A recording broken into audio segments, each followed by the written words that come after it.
Hello बच्चों, कैसे हैं आप लोग। यदि आपका भी इस वर्ष मैट्रिक का एग्ज़ाम है अर्थात मैट्रिक की परीक्षा देने वाले हैं तो आपके लिए यह वीडियो उपयोगी होगा, क्योंकि आपको यह थंबनेल में दिखाई दे रहा होगा कि इम्पोर्टेंट प्रश्न है जो फिजिक्स का एक चैप्टर विद्युत धारा का चुंबकीय प्रभाव से है। और मैं विशेष जानकारी के लिए बता दूं कि फिजिक्स, केमिस्ट्री, बायोलॉजी तमाम चैप्टरों का ऑब्जेक्टिव हम इस चैनल पर आपको मिल जाएगा। आप प्लेलिस्ट में जाकर के देख लीजिए। हम विलम्ब ना करते हुए आज का सेशन शुरू करते हैं, क्योंकि आज हम अपने सेशन में पहुंचे हैं विद्युत धारा के चुंबकीय प्रभाव ऐसे महत्वपूर्ण प्रश्न लगाने वाले हैं। देखिए, हमने पहले थंबनेल में बना दिया है बिहार बोर्ड क्लास 10th के लिए है, सब्जेक्ट फिजिक्स है, चैप्टर है विद्युत धारा के चुंबकीय प्रभाव। इससे जितना भी इम्पोर्टेंट प्रश्न बनने की संभावनाएँ हैं, जो सही प्रश्न को आज चर्चा करने जा रहे हैं। यह खासतर 2 पार्ट में होगा। यह आज पहला पार्ट है, इसके बाद दूसरा पार्ट में हम कुछ बचा प्रश्न को अपलोड कर देंगे। यदि आप चाहते हैं कि साइंस अच्छा से मजबूत हो तो आप हमारे साथ अवश्य जुड़े, क्योंकि हम आपका बिल्कुल दुख दूर कर देंगे। ऑब्जेक्टिव की चिंता हमारी रहेगी। क्लियर है? सेशन की ओर बढ़ते हैं, स्किप किए बिना लगातार वीडियो में बने रहें। देखिए, हमारा पहला प्रश्न है इस चैप्टर का। आज का प्रश्न पूछा गया है विद्युत फ्यूज विद्युत धारा के किस सिद्धांत पर कार्य करता है। जो विद्युत फ्यूज होता है आपके बोर्ड में जो लगा होता है, विद्युत फ्यूज विद्युत धारा के किस सिद्धांत पर कार्य करता है। ऑप्शन ए है ऊष्मीय प्रभाव, चुंबकीय, रासायनिक, डी इनमें से कोई नहीं। आप इसका जवाब कमेंट बॉक्स में लिखिए। तो हम बता दें कि जो विद्युत फ्यूज होता है वह विद्युत धारा के ऊष्मीय प्रभाव के सिद्धांत पर कार्य करता है। ऐसा क्यों होता है, तो आइए समझते हैं। देखिए, विद्युत फ्यूज क्या होता है कि ये तार आया हुआ है पहले से ये, और बोर्ड में इधर तार है और बीच में एकदम पतला तार कहेंगे, इतना पतला, इस तरह से कहेंगे एक तार, और इसको पतला संकेत में दिखाए दें। कितना पतला कर सकते हैं, एकदम नाम मात्र का पतला तार इस तरह से रहता है। अब होता क्या है कि जब कहीं परिपथ से धारा तेज बढ़ जाता है, धारा तेज बढ़ेगा तो तेज धारा बढ़ने के कारण से ये फ्यूज का तार ज़्यादा गर्म हो जाता है, और गर्म होने के बाद से टूट के गिर जाता है। टूट के क्या होगा, गिर जाएगा, तो आगे पास नहीं करेगा लाइन, अर्थात परिपथ को सुरक्षा प्रदान करता है। अब आगे हम लोग पढ़ेंगे कि परिपथ में धारा अधिक क्यों बढ़ जाता है। तो थोड़ा देर के लिए बता दें कि शॉर्ट सर्किट के कारण, शॉर्ट सर्किट के समय परिपथ में धारा का मान अधिकतम हो जाता है, और उसी समय में जब धारा का मान अधिकतम होगा तो इससे पतले तार से प्रवाहित करेगा, तो पतला होने के कारण से इसका प्रतिरोध बढ़ जाएगा, और प्रतिरोध बढ़ जाएगा तो उसमें ज़्यादा उत्पन्न करेगा उसमें प्रभाव के सिद्धांत से, और उसमें ज़्यादा उत्पन्न करेगा इसलिए वह गल जाएगा तो आगे लाइन प्रवाहित नहीं होगा। हम लोग क्लियर देख लिए, उसमें प्रभाव के सिद्धांत पर कार्य करता है विद्युत फ्यूज। समझ में आ गया होगा क्यों करता है उसमें प्रभाव के सिद्धांत पर, क्योंकि यह उष्मा पा करके गल जाता है। कब उष्मा पाता है, जब तार में अत्यधिक धारा बढ़ता है तब। देखिए, अगर फ्यूज की हम बात करें, फ्यूज तो यह किसका बना होता है, तो शीशा और टीना का मिश्रण होता है। शीशा और टीना का मिश्रण होता है, और इसका देखिएगा उच्च प्रतिरोध और निम्न गलनांक होता है। फ्यूज क्या होता है, उच्च प्रतिरोध और निम्न गलनांक होता है, और निम्न गलनांक याद रखिएगा, निम्न गलनांक होता है।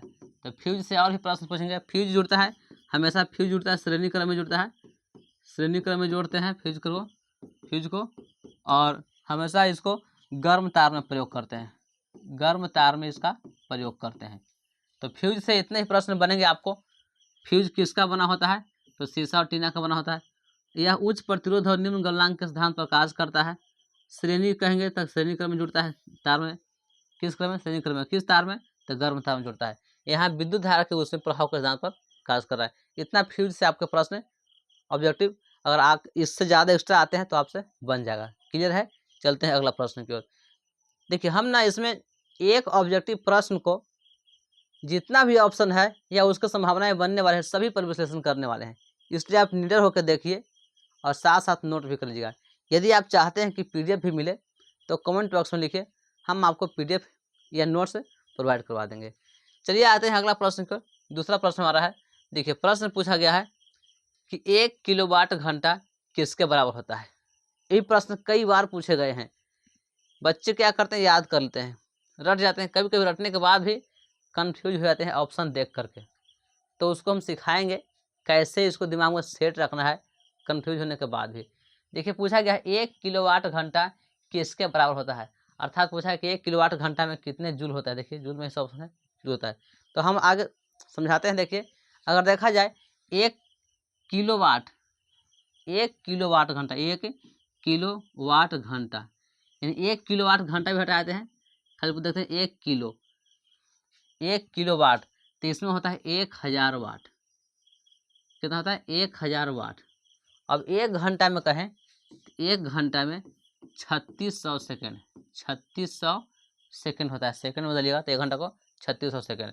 अब वही पूछा गया 1 किलो वाट घंटा, तो कितना हो जाएगा 3600 गुना 1000 हो गया वाट। इसी को हम लोग जूल बोलते हैं, वाट सेकंड को जूल बोलते हैं। इस सेकंड में हो गया यानी वाट सेकंड कहेंगे इसको, वाट सेकंड। और वाट सेकंड को ही जूल कहते हैं, वाट सेकंड को ही जूल कहते हैं। तो 3600 में गुना करना इसको से, तो 36 पर के 0 2 0 3 2 5 0 1 2 3 4 5 0 यानी कितना हो गया, इतना जूल हो गया। अब इसको वैज्ञानिक रूप में लिख दीजिए, तो यानी लिखेंगे 3.6 गुना, यहाँ दशमलव उठाएंगे तो 1 2 3 4 5 0 है, और दशमलव यहाँ आएगा तो 6 0 हो जाएगा।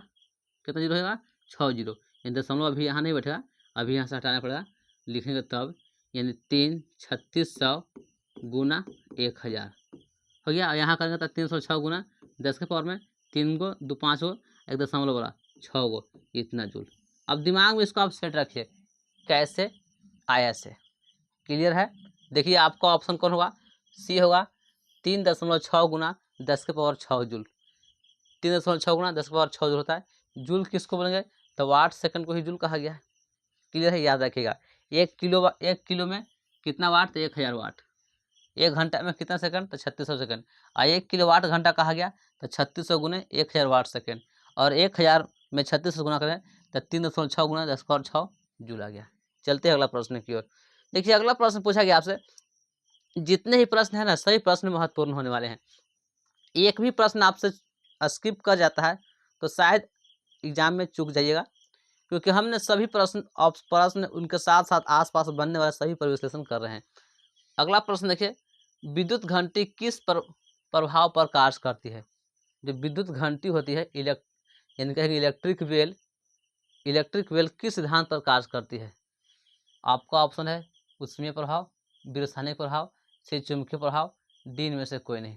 तो आपका सही जवाब होगा चुंबकीय प्रभाव के, मतलब विद्युत धारा के चुंबकीय प्रभाव के सिद्धांत पर कार्य करता है। इसमें क्या होता क्या है विद्युत घंटी में, तो विद्युत घंटी में एक हथौड़ा लगा होता है और कुंडली से गुजारते हैं, मतलब उसमें धारा कुंडली से गुजारता है। बहुत सारा परिपथ में कुंडली पे पतले तार के तांबे के तार कुंडली, जब कुंडली से धारा प्रवाहित करते हैं तो कुंडली में चुंबकीय क्षेत्र उत्पन्न होता है, और चुंबकीय क्षेत्र उत्पन्न होने के कारण से हथौड़ी को यानी लोहे के हथौड़ी को अपनी ओर क्या करता है, खींचता है, जिसके कारण से इलेक्ट्रिक यानी बेल यानी घंटी बजती है। तो कहेंगे वहाँ विद्युत धारा के चुंबकीय प्रभाव, क्योंकि कुंडली में चुंबक बना तो लोहा को अपने आकर्षित किया, तो सटेगा तब बजेगा, जब सटेगा जब बजेगा, रोक रोक कर धारा देगा तब बजता रहेगा। आपका ऑप्शन कौन होगा, सी, क्लियर है। चलते अगला प्रश्न की ओर। देखिए अगला प्रश्न क्या है, अगला प्रश्न बहुत महत्वपूर्ण है और सबसे आसान प्रश्न, कई बार आपसे पूछे गए हैं एग्जाम में। लगभग मतलब गैपिंग देखा जाए इसका तो 1 साल गैप के बाद 12 पूछा गया।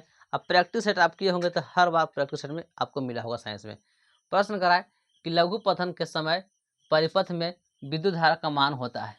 लघु पतन के समय, लघु पतन हिंदी में कहते हैं, इंग्लिश में बोलते हैं शॉर्ट सर्किट। लघु पतन को बोलते हैं शॉर्ट सर्किट। शॉर्ट सर्किट के समय धारा का मान क्या होता है, कई बार पूछा गया है लेकिन बच्चे भूल जाते होंगे। करा कि वही शॉर्ट सर्किट में धारा का मान क्या होता है। हम बता दें कि जब गर्म तार या ठंडा तार, गर्म तार और ठंडा तार किसी कारण से आपस में चिपक जाते हैं, सट जाते हैं, किसी कारण से सट जाएंगे, टूट करके गल करके आपस में सटेंगे कहीं। तो जब गर्म तार और ठंडा तार आपस में चिपकते हैं तो उसे हम क्या बोलते हैं, शॉर्ट सर्किट या लघु पतन कहते हैं। और शॉर्ट सर्किट के समय धारा का मान अधिकतम हो जाता है, प्रतिरोध का मान न्यूनतम हो जाता है। यानी शॉर्ट सर्किट के समय कहेंगे इस समय किसका मान, धारा का मान, लिख देंगे यहाँ पे, धारा का मान क्या होता है, एकदम हाई हो जाता है, अधिकतम हो जाता है, अधिकतम किसमें, तो परिपथ में धारा का मान अधिकतम होता है।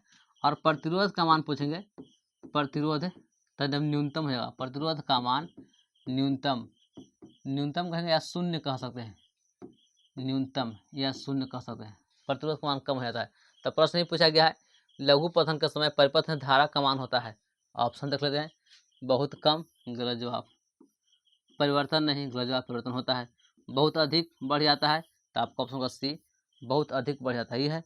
निरंतर परिवर्तन होता है, नहीं, बहुत अधिक बढ़ जाता है। और प्रतिरोध का मान पूछता तो न्यूनतम हो जाता। क्लियर है। अगला प्रश्न की ओर चलते हैं। देखिए आपके लिए फिर इसी से जुड़ा हुआ एक सवाल है, धारा सही है, फ्यूज वाला अगले सवाल में शायद मिलेंगे। प्रश्न करा इसमें, ये भी बहुत इंपॉर्टेंट प्रश्न था, इसको मोस्ट भी मान लीजिए, डायनेमो किस सिद्धांत पर कार्य करता है, डायनेमो किस सिद्धांत पर कार्य करता है। ऑप्शन आपका यह है, विद्युत चुंबकीय प्रेरण के सिद्धांत पर, प्रेरित विद्युत पर, सी धारा के ऊष्मीय प्रभाव पर, डी इनमें से कोई नहीं। तो आपका सही जवाब होगा विद्युत चुंबकीय प्रेरण के सिद्धांत पर, विद्युत चुंबकीय प्रेरण के सिद्धांत पर। देखिए डायनेमो के बारे में समझते हैं, डायनेमो या इसी को दूसरा नाम है जनित्र, इसको विद्युत जनित्र कहते हैं। इसका खोज किया था कौन, खोजकर्ता के बारे में कहेंगे तो माइकल फैराडे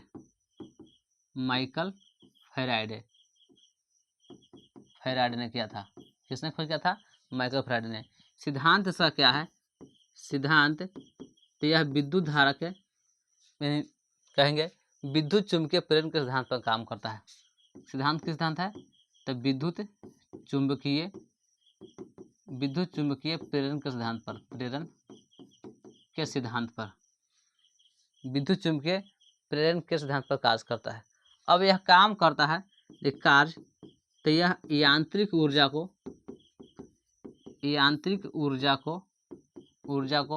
विद्युत ऊर्जा में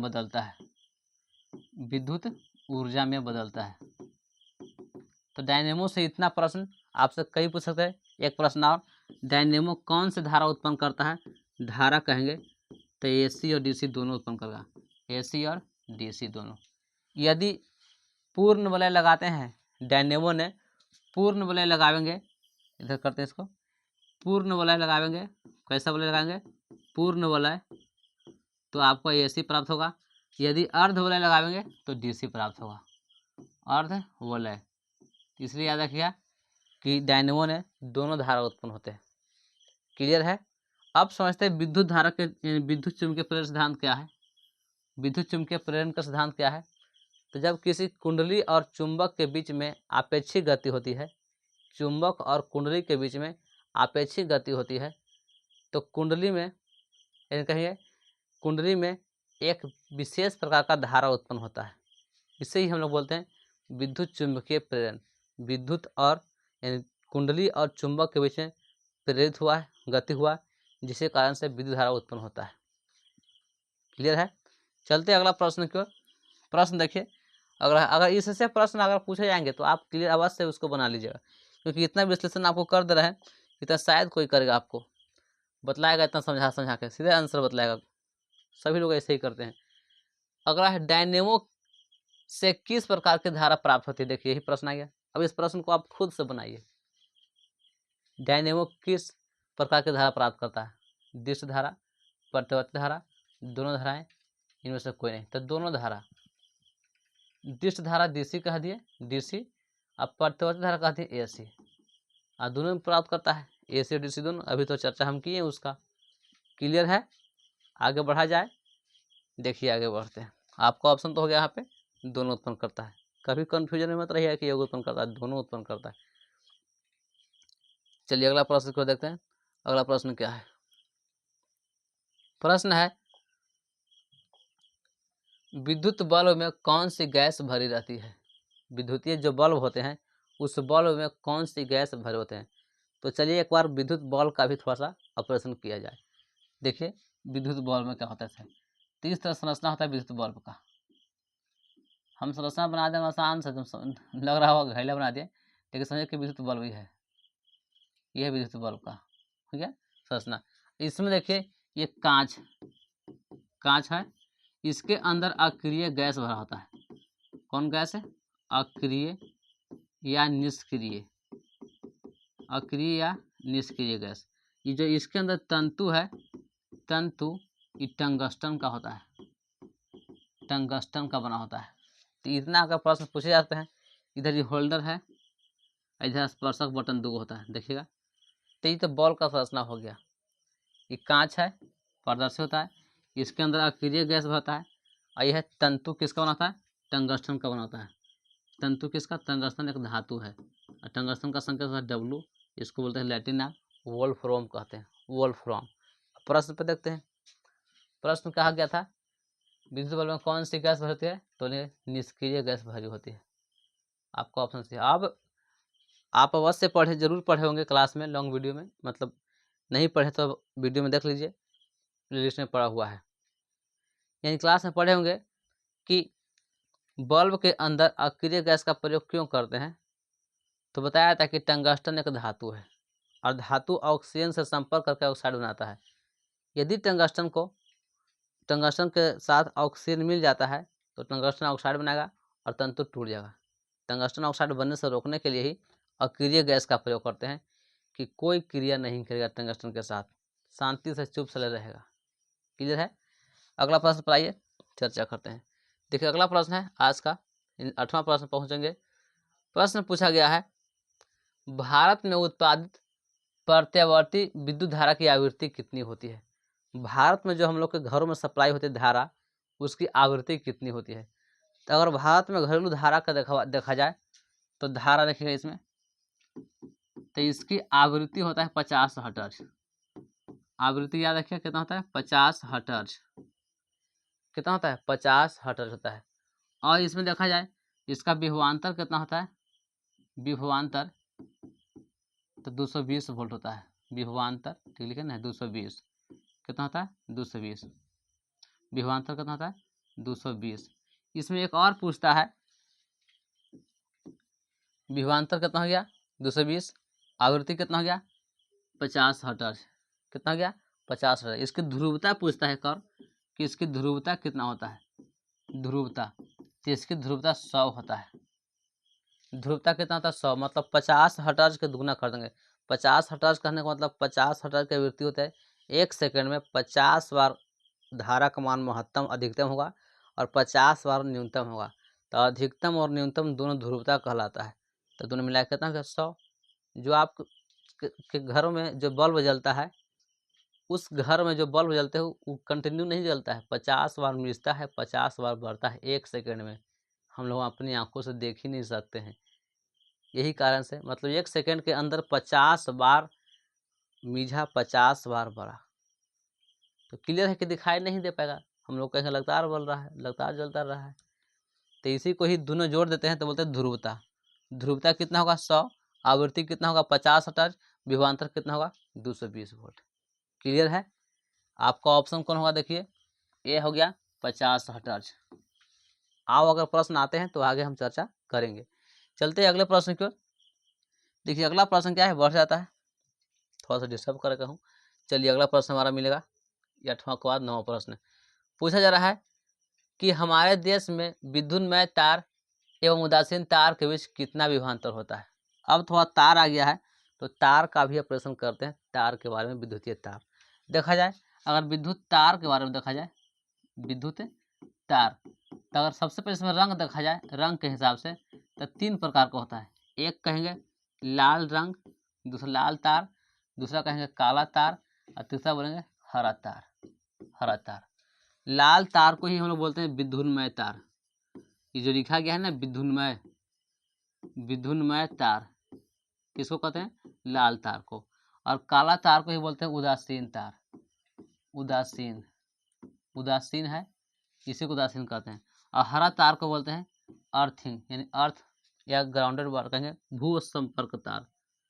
भू स्पर्श तार या भू संपर्क लेते हैं, भू स्पर्श कहता है तो भू संपर्क तार। 3 गो हो गया, विद्युन्मय तार, उदासीन तार, भू स्पर्श तार। विद्युन्मय तार किस रंग का होता है? लाल रंग के। उदासीन तार किस रंग का होता है? काला रंग के। और भू संपर्क कितना होता है? हरे रंग के। देखिए ये विद्युन्मय तार होता है, इसका 220 वोल्ट होता है, 220 विभवांतर होता है, वोल्टेज होता है। काला तार का होता है शून्य। किसका होता है? शून्य। इसका भी क्या होता है? शून्य। ये बशर्ते दिया रहता है एक्स्ट्रा करंट को धरती के अंदर भेजने के लिए।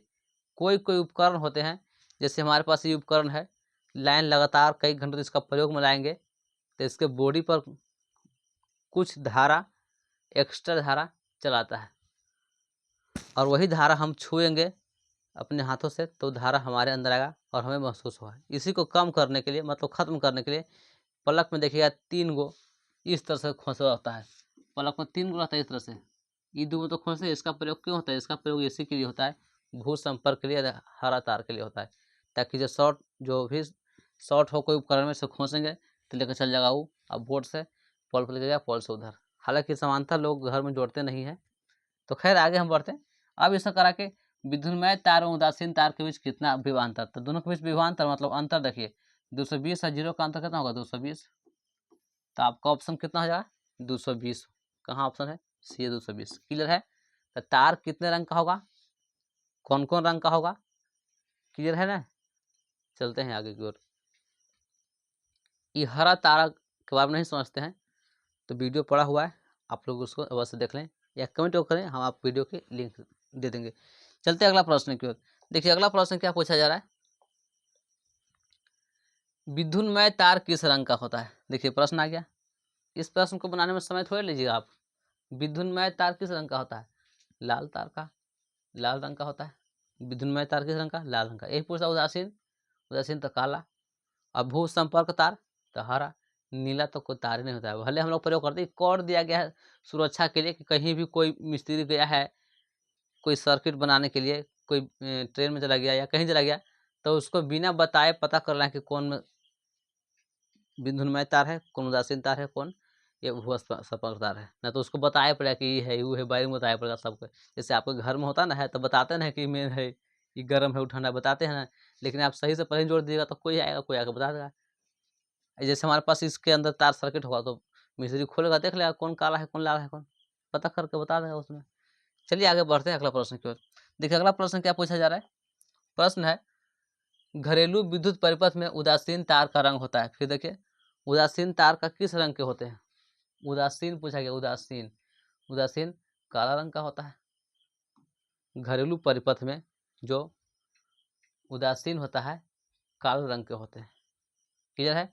चलते अगला प्रश्न की ओर। प्रश्न 11 के बाद 12वां प्रश्न पे आते हैं। आपका सामने रहा, इसको ही बनाइए। चुंबकीय क्षेत्र का SI मात्रक क्या होता है? चुंबकीय क्षेत्र का SI मात्रक क्या होता है, ये प्रश्न आपसे पूछा गया है। तो देखिए SI मात्रक पर जो यहाँ है उसी पर चर्चा करें, क्योंकि SI मात्रक बहुत ज़्यादा हो सकते हैं, जितने भी रास्ते जहाँ जहाँ मिलेगा उसके स्थान पर हम इसका हल करेंगे। देखिए ये चुंबकीय फ्लक्स का SI मात्रक है वेबर। किसका मात्रक है? चुंबकीय फ्लक्स, चुंबकीय फ्लक्स। देखिए चुंबकीय फ्लक्स थोड़ा सा समझ में कम आएगा, क्योंकि चुंबकीय फ्लक्स ऊपर की बात तो जाता है, 10वां लेवल से ऊपर है। चुंबकीय फ्लक्स है क्या?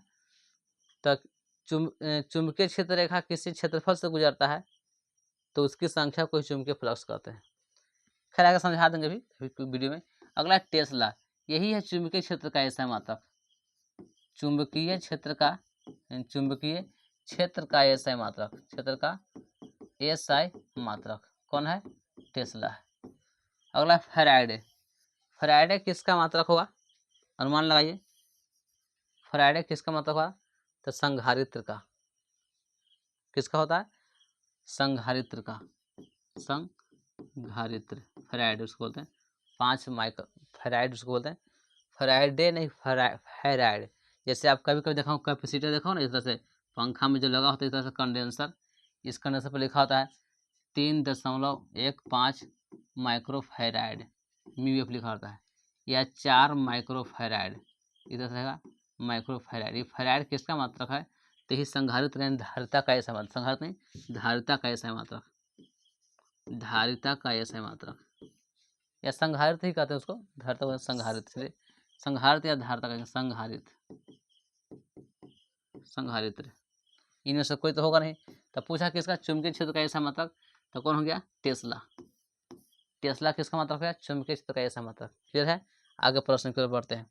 देखिए अगला प्रश्न क्या पूछा गया आपसे। अगला प्रश्न है विद्युत चुंबकीय प्रेरण की खोज किसने की थी? विद्युत चुंबकीय प्रेरण का खोज किसने किया था? तो आपको पहले हम डायनेमो ने बता दिया कि विद्युत चुंबकीय प्रेरण का खोज किया था माइकल फैराडे ने। माइकल फैराडे ने किया। अगर माइकल फैराडे के बारे में जानना चाहते हैं तो बता, देखिए माइकल फैराडे क्या थे। माइकल फैराडे बचपन में जिल्द साज के दुकान चलाते थे और उन्हीं से खर्चा निकालते थे अपना पढ़ने के लिए। जिल्द साज कहने का मतलब एक दुकान खोल दिया स्टेशनरी का, और वहाँ किताब केवल मढ़ते थे, किताब सीते थे, जिल लगाते थे, उन्हीं का दुकान था। न इनका किताब था, न इनके मतलब ये खाली सिलने का काम करते थे। कोई आया किताब दिया तो सिले, पैसा उनको से ले लिए, किताब दे दिए। कोई किताब इम्पोर्टेंट रहा तो उस किताब को उनको कह दिया कि आप 5 दिन के बाद आइए, समय कम है, नहीं हो सकता 10 दिन के बाद आइए, तो तब तक 10 दिन में अच्छा से पढ़ लेते थे। पढ़ भी लिए, किताब भी सील दिए, उनका पैसा भी इनकम हो गया। फिर उसी क्रम में इनके से मुलाकात हुई थी, कहानी में बताए भी होंगे, हैम्फ्री डेवी से। तो हैम्फ्री डेवी के लैब में रहने लगे, और हैम्फ्री डेवी के लैब में रह करके वहीं से इन्होंने विद्युत चुंबकीय प्रेरण का सिद्धांत दिया था और डायनेमो का खोज किया था। तो विद्युत चुंबकीय प्रेरण का खोज किसने किए थे? तो बोलेंगे फैराडे ने। किसने किया था? फैराडे ने विद्युत चुंबकीय प्रेरण के सिद्धांत का खोज किया था। माइकल फैराडे इनका पूरा नाम है। चलते हैं अगला प्रश्न की ओर। देखिए अगला प्रश्न क्या है, 14 प्रश्न पर आते हैं। प्रश्न करा है दी गई वोल्टता के स्रोत से जुड़े किसी चालक में प्रति सेकंड उत्पन्न ऊष्मा होती है। मतलब कह रहा है कि किसी चालक में प्रति सेकंड कितना ऊष्मा उत्पन्न होता है, ऊष्मा उत्पन्न कितना होगा। तो देखिए ऊष्मा उत्पन्न के लिए जूल ने दिया, उस जूल का तापन नियम या ऊष्मीय नियम या ऊष्मीय प्रभाव। इसमें होता क्या है, तो जब किसी परिपथ से धारा प्रवाहित करते हैं तो परिपथ के द्वारा धारा का विरोध होता है, और वह विरोध हुआ धारा ऊष्मा में बदल जाता है। क्योंकि इस तार से यानी इस तार से लाइन प्रवाहित करेंगे तो ये तार कुछ न कुछ अपने आप धारा खाएगा, और जितना धारा खाएगा वह ऊष्मा में बदल देगा। उसी को बोलते हैं जूल का ऊष्मीय नियम या जूल का तापन नियम। इसके लिए फार्मूला होता है H हीट बराबर आई स्क्वायर आर टी, आई स्क्वायर आर टी। अब यही पूछा था इसमें, दी गई वोल्टता के स्रोत से, वोल्टेज स्रोत से जुड़े किसी चालक में प्रति सेकंड उत्पन्न ऊष्मा होगा। उत्पन्न ऊष्मा का मान देखिए, धारा के वर्ग का समानुपाती, प्रतिरोध के समानुपाती और समय के समानुपाती। अब तीनों एक साथ पूछेगा तो धारा के वर्ग, प्रतिरोध तथा समय के समानुपाती होता है। अब ऑप्शन देखिए, धारा के समानुपाती, धारा के वर्ग के समानुपाती, धारा के समानुपाती नहीं, बी धारा के वर्ग के समानुपाती, तो हाँ धारा के वर्ग के समानुपाती स्क्वायर होता है। धारा के भी तुलनानुपाती गलत, धारा के वर्ग के भी तुलनानुपाती गलत, खाली धारा पूछा गया। अगर प्रतिरोध पूछा तो प्रतिरोध के समानुपाती होता है, और समय तो समय के समानुपाती होता है। क्लियर है? चलते अगला प्रश्न की ओर। ये आज का लास्ट प्रश्न होगा क्योंकि समय भी ज़्यादा हो चुका है, और छोटे छोटे प्रश्न पर हम लोग बनाएंगे कम कम समय के लिए, क्योंकि अभी धीरे धीरे प्रयास कर रहे हैं। अभी अचानक एग्जाम है, थोड़ा सा कुछ दूरी पर है। जब एग्जाम का समय नज़दीक आ जाएगा तो आप इसको लगता है वीडियो को देख लीजिएगा, कंटिन्यू लिस्ट में रहता ही है। प्रश्न का है निम्नलिखित पदार्थों में से कौन चुंबकीय पदार्थ नहीं है? कौन चुंबकीय पदार्थ नहीं है? बढ़िया आगे कर, इतना ही हमको आज क्लास लेना है। कौन चुंबकीय पदार्थ नहीं है? तो देखिए अगर चुंबकीय पदार्थ के बारे में पूछा जाए तो कौन कौन होगा? लोहा, निकेल, कोबाल्ट, ये तीनों चुंबकीय पदार्थ है। लोहा, निकेल, कोबाल्ट, इसको लौह चुंबकीय पदार्थ कहेंगे, या चुंबकीय पदार्थ मतलब चुंबक को आकर्षित करता है। चुंबक क्यों आकर्षित करता है? लोहा, निकेल और कोबाल्ट, ये सब चुंबकीय पदार्थ। कौन नहीं है? तो आपका ऑप्शन होगा पीतल। पीतल नहीं है। यही प्रश्न कहीं पूछा गया है, कौन नहीं है। कौन है? तो है 3 गो, लोहा, निकेल, कोबाल्ट, याद रखिए। आप भी होंगे, लेकिन यह 3 गो मुख्य इंपॉर्टेंट आपके लिए काम में आने वाले हैं। लोहा, निकेल, कोबाल्ट है, एक पीतल नहीं है। क्लियर है? तो हमारा यह सेशन कैसा लगा? अच्छा लगा हो तो आप शेयर करते रहिएगा, कमेंट भी करते रहिएगा, लाइक करते रहिए, अपने चैनल को सब्सक्राइब करके रख लीजिए, ताकि हम जब तक आपके लिए काम करते रहें तब आपको इससे लाभ मिलता रहे। मिलते हैं अगले वीडियो में। धन्यवाद, अपना ख्याल रखिएगा।